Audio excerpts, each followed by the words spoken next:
ክቡራት ተኸታተልቲ ቻናል ሰላማት ከመይ ቀኒኹም? ሚስተር ዚል ህፃናት ሳይንሳዊ ሜላ አናባቢ እንግሊዝኛ ንክኽእሉ ዘመን ዝጠልቦ ዓቕሚ እንግሊዝኛ ንኸማዕብሉ ትምህርታዊ ቪድዮታት በመድላው መጽሓፍቲ ሓገዝቲ መጽሓፍቲ በመድላው ልዑል ፃዕሪ እናገበሩ ይርከቡ። ስለዚ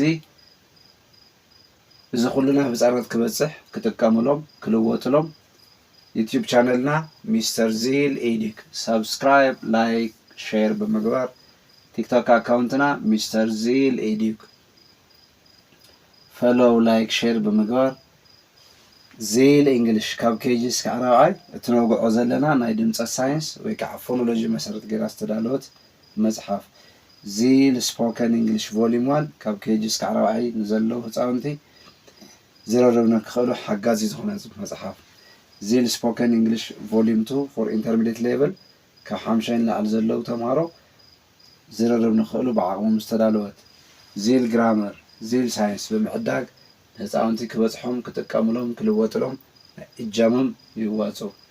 ስለዚ ሎማዓንቲ ካብ ዝሓለፈ ዝቐፀለ ዳያግራፍ GH ክንርኢ ኢና። ዳያግራፍ GH ፍ ከም ፍ ስለዚ GH ፍ ትድመፀሉ ግዜ ኣሎ GH ግ ትድመፀሉ ግዜ ኣሎ። ስለዚ GH ፍ ተውፀሉ ኣብ ከመይ ዝበሉ ቃላት እዩ ትንረአዮ። So this is calf. This is calf.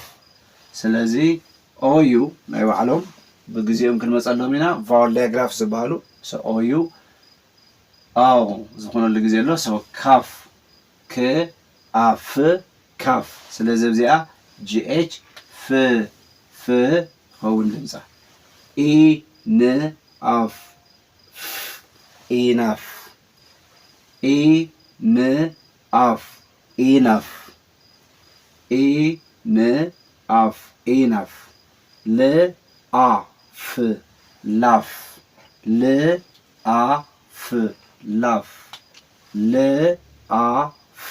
laugh ስለዚ GH ኣብዚኦም ፍ ዝብል ድምፂ ኣለዎ።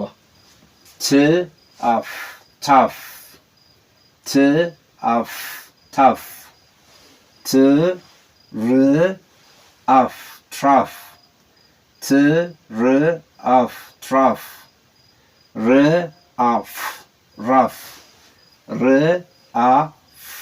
rough ስለዚ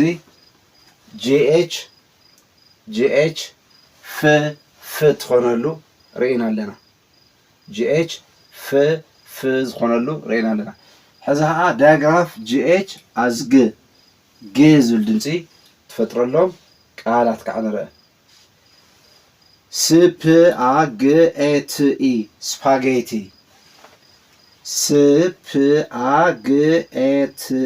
ስፓጌቲ ስለዚ ኣብዚኣ GH ግ ዝብል ድምፂ ትፈጥረላ።